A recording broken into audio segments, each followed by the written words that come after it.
과분하게 방금 소개받은 도태우입니다. 다시 한번 크게 인사드리겠습니다. 오늘날에 영웅이 있다면은 이 자리에 함께하신 우리 나라를 눈물겹게 지금 지켜내신 여러분 한 분 한 분이 아니신가. 또 여러분 우리 모두가 각자 이승만 대통령, 박정희 대통령을 이어서 작은 이승만, 작은 박정희로 우리 나라를 지금까지 이렇게 붙들고 있지 않나 그렇게 생각됩니다. 우리가 그 역사를 볼 때 그런 생각을 했습니다. 이 세상에 제일 긴 강이 어디 있나. 강을 보면은 긴 뭐 나일 강도 있고 미시시피 강도 있고 중국의 황하도 있고 긴 강마다 크게 문명이 일어나고 나라가 일어났습니다. 그런데 강보다 더 큰 바다를 지배하던 영국 같은 나라가 또 로마 같은 나라가 또 컸습니다. 그런데 바다보다 더 긴 그런 강이 뭔가 있다면 역사라는 강이 아닌가 그렇게 생각됩니다. 우리가 이런 역사라는 큰 강에서 그러면은 붙들고 있을 때 우리가 그 강에서 승리하게 될 때 가장 큰 문명을 이룩할 수 있지 않을까 생각됩니다. 그런데 이런 긴 강에서 우리가 끝내 승리하려면은 너무 조바심을 내고 조급해서도 안 되고 또 너무 안이하고 나태해서도 안 될 거라고 생각됩니다. 바로 우리가 지금 처해 있는 부정선거에 대한 이 현실을 보면 때로 우리는 너무나 조바심과 걱정에 정말 그 미칠 것만 같은 그러한 토로를 많이 저도 유튜브 글을 하나 올려놓으면은 많이들 하십니다. 부정선거 수사 안 하면은 나라가 망하는데 지금 모든 다른 일이 해서 뭐하냐 막 죽고 싶다 이런 식의 거의 심정으로 올리시는 그런 토로도 있습니다. 그런데 우리 역사를 볼 때는 일제시대도 마찬가지로 그렇고 굉장히 불합리하고 너무나 억울하고 이거 금방이라도 없어져야 되는데 금방은 없어지지 않는 그런 시련의 세월들이 있는 것 같습니다. 그렇다고 그 시련의 세월에 아무것도 하지 않고 손 놓고 있자는 말은 전혀 아니지요. 그 시점에서 가장 맞고 가장 올바른 길을 우리가 택하도록 끊임없이 이렇게 노력할 때 반드시 광명의 날이 오고 그런 노력이 반드시 땅에 떨어지지 않고 큰 웅대한 꽃을 피운다고 반드시 믿습니다. 그렇죠? 네. 박수 한번 우리 다 같이 하면 그런 날이 나를 우리가 반드시 맞이하게 될 겁니다. 그런데 우리가 지금 돌아보면은 부정선거 4.15 부정선거가 생기던 무렵에 이미 우리나라가 많이 병들어 있었습니다. 그렇죠? 그러니까 병들어 있지 않은 상태에서 저게 갑자기 생길 리가 없지요. 이미 그때까지 많은 병이 들어 있었는데 병든 사람을 결정적으로 거의 뭐 암에 가까운 거를 해가지고 죽이려고 이렇게 시도된 것이 바로 4.15 부정선거라고 보죠. 네. 그래서 우리가 그때 정말 큰 위기를 맞고 아직도 사실 그때의 큰 충격에서 지금 우리 국회에서 일어나고 있는 일들을 보면은 그 이후에 막가파적인 행태가 얼마나 많이 일어났습니까? 그죠? 그 부정선거의 여파로 인해서 우리나라가 정말 벼랑 끝으로 가다가 간신히 대통령 선거에서 여론조사로는 훨씬 이기고 있었는데 정말 아슬아슬하게 간신히 지금 대통령은 이재명이 안 되게 했지만 지금 뭐 대통령만 바뀌었지 다른 모든 부분을 장악하고 여전히 이렇게 나라가 흔들리고 있는 그런 상황으로 보입니다. 그렇지만 우리가 또 길게 돌아보면 이 부정선거를 통해 가지고 저는 중요한 많은 변화들이 긍정적인 방향의 변화들이 일어났다고 생각됩니다. 어떤 면에서는 안 좋아지기만 하는데 왜 어떤 면에서 긍정적인 변화가 있냐. 안 좋은 걸 모르고 있다가 시름시름하다 사람이 죽는 경우도 있고 안 좋은 게 심해져 가지고 딱 심각한 어떤 질병으로 표시가 나니까 그 질병을 이 기회에 뿌리채 딱 뽑아내어 가지고 다시 한번 이렇게 건강해지는 경우도 있는 거죠. 우리 지금 4.15 부정선거 경우에도 마찬가지였다고 생각됩니다. 대표적으로 그 안 좋은 일 후에 어떤 변화가 일어났는지를 제가 세 가지를 한번 말씀드려 보면은, 첫 번째, 이 정치적 영역에서 민경욱 우리 대표님, 의원님과 같은 지도자가 나타났습니다. 이것이 큰 변화입니다. 왜냐하면은 우리가 기존에 소위 아스팔트 운동, 아스팔트 우파 운동은 제도권과 거의 단절되어 있었습니다. 아스팔트 우파 운동이 이념적으로 또 방향상으로 맞는 이야기를 하더라도 제도권은 꿈쩍도 하지 않았고 귀도 기울이지 않았고 연결도 거의 없다시피 했습니다. 그런데 이 부정선거라는 심각한 상황에 직면해서 가장 당사자인, 그들이 가장 떨어뜨리려고 했던 민경욱 의원님이 가장 적합한 투사였기 때문에 3년 반 동안 모든 것을 걸고 투쟁하는 과정 속에서, 여러분, 우리는 국회의원이었고 온갖 제도권의 KBS 앵커였고 청와대 대변인이었고 한 분이 요즘 보면은 아스팔트 그냥 투사 같아 보이죠? 네.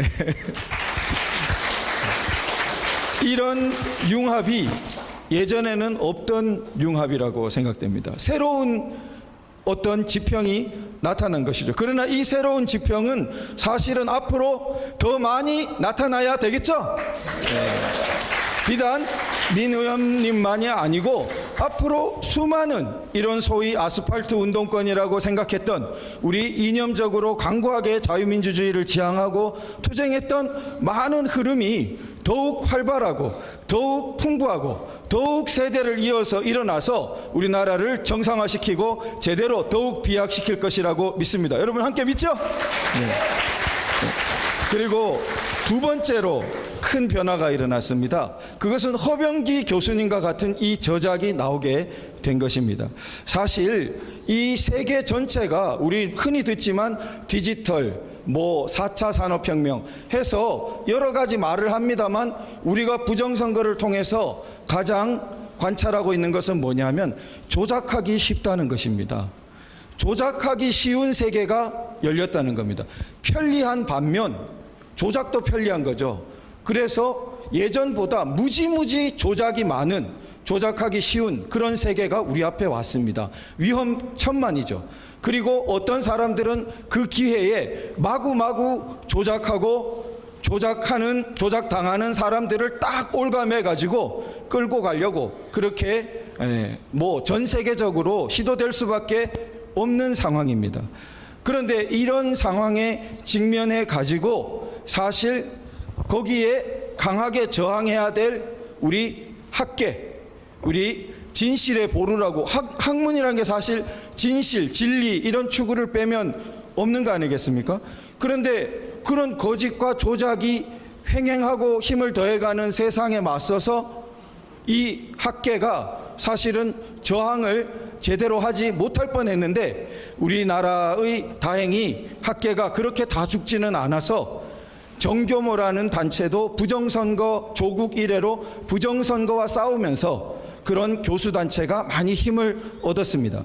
그 정교모 중에서도 지금 우리 허병기 교수님은 이 두꺼운 책으로 그것을 실체화해낸 것입니다. 지금 정교모가 탄생한 지 조국 이래 약 4년이 되어 가지만 그 정교모적인 흐름에서 이것이 그 흐름을 대변하는 학문적인 책이다 라고 우리가 확 내놓을 수 있는 거로는, 제가 봤을 땐 허병기 교수님께서 이번에 작업하신 이 800페이지에 달하는 이 정교한 저작, 이것이 모든 것에 대한 최종 답은 아닐 수 있습니다. 학문은 항상 최종 답을 자기가 내는 건 아니지만 중요한 어떤 도약을 완전히 새로운 단계를 만들어 냈다고 생각됩니다. 우리 진실을 추구하는 학문에서 새로운 단계가 열린 것입니다. 그 점 우리 같이 축하하는 박수를 쳐보겠습니다. 자, 이것도 그 전에 없던 일입니다. 이걸 잘 살리면은 우리나라가 전 세계에 횡행할 수 있는 어떤 조작된 세계, 조작된 세계는 통계 조작에서 보듯이 수치 조작을 많이 합니다. 그런데 조작된 수치인지 진짜 수치인지 우리가 알 방법이 쉽지가 않죠. 근데 아마 허병기 교수님과 같은 수학적, 과학적 툴을 발전시키면은 이것은 조작되지 않은 수치고 이것은 조작된 수치라는 것을 판단하는 그 방향의 학문이 굉장히 열릴 것으로 생각되고, 그 부분에서 한국이 앞서 나가기 시작한다면은 아마 세계 문명을 선도하는, 뉴턴이 있으니까 영국이 세계 1등 국가가 되는 거죠. 그러니까 우리도 그러한 진실을 추구하는 학문이 대한민국에서 확 일어난다면은 세계 문명을 선도하는 그러한 나라로 도약할 수 있지 않을까, 그렇게 생각됩니다. 그리고 이제 감사합니다. 마지막으로 그 4.15 부정선거를 통해서 변화된 것은 바로 법률계입니다. 이 4.15 부정선거 문제를 굉장히 우리를 안타깝게 한 것은 사실 이 법조계입니다. 만일 우리가 이렇게 지금 절실하게 느끼고 있듯이 일찍부터 다 고발했고 고소했습니다. 그러면은 수사기관에서, 법조계에서 수사를 일찍부터 하고 그거를 잡아놓고 그렇게 했으면은 우리 속이 다 시원했겠죠. 그런데 수사 노력조차 잘 하지 않았단 말이에요. 자, 그리고 그 다음에 그러면은 법원에서라도 재판 신속하게 하고 증거조사를 철저하게 하고 이렇게 했으면은 우리 속이 시원했을 텐데, 현실은 정반대였죠.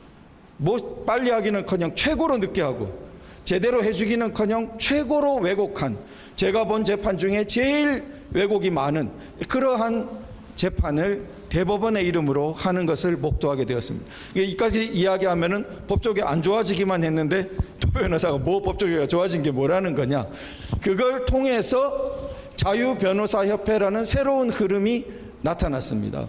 지금 기존의 소위 좌파 민변, 여러분 잘 아시죠? 민변에 대항하는 우파 변호사 단체로 제일 크고 유명했던 것은 한변이라는 단체입니다. 그런데 이 한변이라는 단체가 쪼개져 버렸어요. 그게 자유변호사협회를 탄생시키는 그런 계기가 된 것인데, 한변이라는 한변이라는 단체가 왜 쪼개져 버렸냐?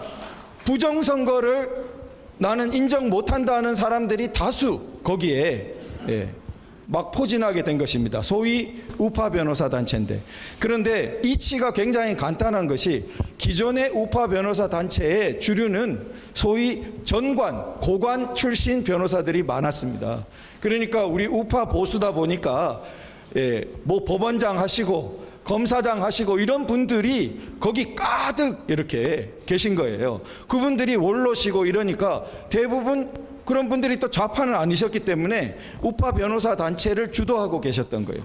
그런데 이 사법부가, 기존의 검찰이 지금 이 부정선거 문제에 대해서 굉장히 소극적이니까 전관 출신 분들이 주도하는 변호사 단체 전체도 거기에 굉장히 빠져나오지 못하는 늪에 빠지는 상황이 된 것입니다.